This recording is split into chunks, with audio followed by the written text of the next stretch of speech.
All right, everyone. It appears that Zelensky is more interested in taking his case to the media and to the public than actually engaging in meaningful dialogue.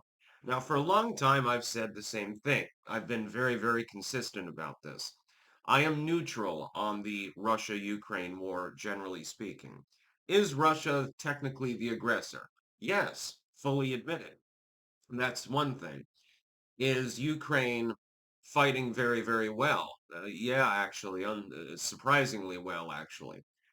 Backed by $250 billion of Western investment, but they're managing to hold their own generally against Russia. Is this a stalemate at this point? Effectively, yes. That needs to be understood, number one.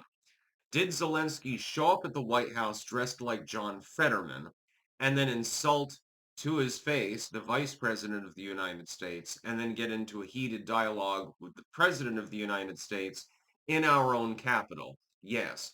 If Donald Trump were to go to Kiev and he were to act in the same manner, the legacy media would absolutely crucify him. Instead, the legacy media is fixated on the fact that J.D. Vance asked him hard questions. Well, that's really, really terrible. To the point where you've got protesters forcing him off of the ski slopes of Sugarbush to an undisclosed location. It's completely unfair. It lacks any sanity whatsoever. There's no integrity in the reporting. That's number one. And they're running damage control for a foreign leader, number two. They are running damage control for Volodymyr, whatever his name is, Zelensky. And I refuse to put the extra Y on his name because there's no reason to, because that's not actually his name. His name is Zelensky. Well, Zelensky. Um, Link in the description, archived, of course, just an example of this. The legacy media's covering for him is probably the controversial aspect of actually what happened. Not even so much the actual engagement with Donald Trump or anything like that, or his direct insult to J.D. Vance, literally calling him a bitch. That's controversial enough.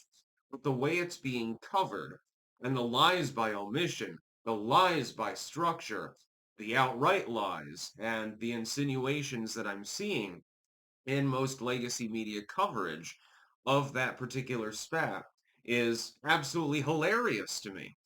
Unfortunately, there are plenty of people who take it seriously. I've got people in my own inner circle who are taking it seriously. And I'm trying to explain it. They get cognitive dissonance. I'm trying to explain to them, look, Zelensky literally called the vice president a bitch. Is this really a leader that we want to be supporting? I mean, in a material manner. And their eyes glaze over, and they have nothing to say about it. Well, the Orange Man Bat. Okay, Orange Man Bat. That's perfectly fine. It's just like Putin is a bad guy. Putin is an authoritarian. He literally banned people posting memes about him. Well, obviously, as part of tech culture, I'm not necessarily a fan of this. That does not necessitate that any leader in another nation that he's hostile towards is a good person. This is the football game mentality. It's just like, hey, I hate the fucking Democrats. So you know what? I'm going to register as a Republican. Why? Oh, I hate the Republicans. I'm going to register as a Democrat. Why? Give me one good reason why. Oh, because you dislike the other dude more, basically. That's the way that things are going between Russia and Ukraine at the moment. The fact is that a lot of Westerners see Russia as a villain, and they've been trained to believe that the U.S. government somehow is inexplicably controlled by a much lesser power. And so we need to support Ukraine, because if we don't, our own nation will fall. Why? Again, please explain to me the methodology without a nuclear war scenario in which everyone loses, by which Russia is going to attack NATO, by which Russia is going to invade the United States with its Chinese allies or something like that. We need to be strong as a nation.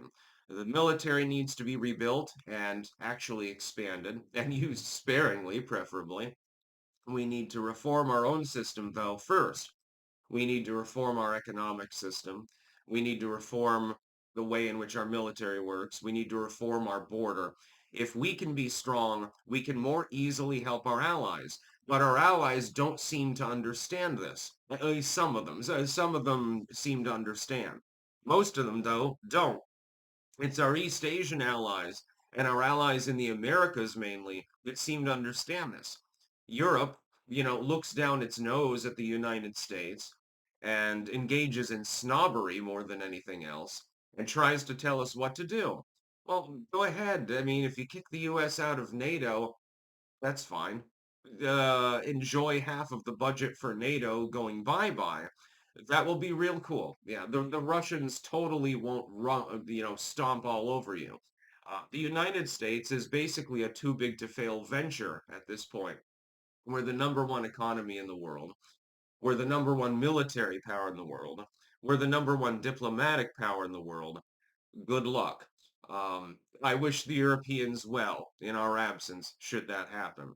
Zelensky, meanwhile, does not have the right to come to the capital that I, in part, fund with my taxpayer money, dressed like a schlub, and dress down the people that I voted for. He does not have that right. Apparently, again, and this is the most hilarious part of it all, is then there was a luncheon thereafter, and they kicked him out. They told him to go home. That was the right thing to do, by the way, diplomatically.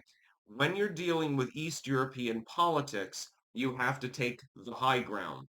It is very, very important. It's not even disrespectful. Zelensky was trying to do this, actually. I mean, he wasn't doing anything out of school, technically speaking. By asserting himself before the vice president specifically, Zelensky wasn't doing anything culturally wrong. It's just that he was a fish out of water because he's not dealing with the same culture. This is the same mistake that the Biden administration made many, many times. You go to an Asian nation, what you're supposed to do, go along with the norms and be respectful. If you are offered insult, return insult and return it in a big way. If you're not being offered insult, don't fucking insult these people. Joe Biden was insulting the Japanese for absolutely no reason at one point months ago. Simply because the Japanese won't take in the migrants. It's an island asshole. It's an insular culture, speaking in ethnic terms, which it should be. The Japanese are a great people. They deserve to be able to have their culture. But they're being xenophobic. Yeah, they discriminate against white people in certain stores there too, asshole. That's their right. Yeah, just like Japanese are discriminated against in multiple countries.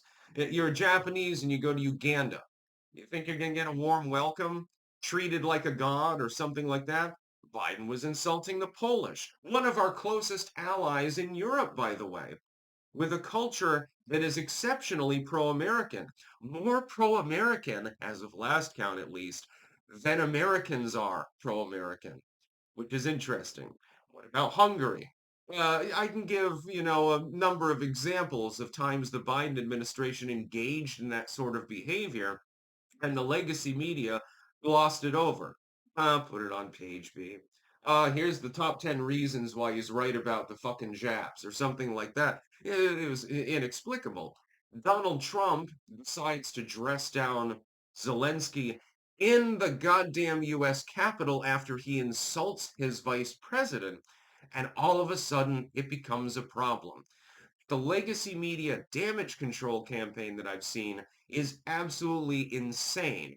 I haven't seen anything like that. I've seen a lot in the last few years. Trust me, I do this for a living. This one probably takes the cake. Absolutely insane. Other than trying to explain why the Epstein list shouldn't be released for some reason, this is probably a close number two. That's about all. Peace out.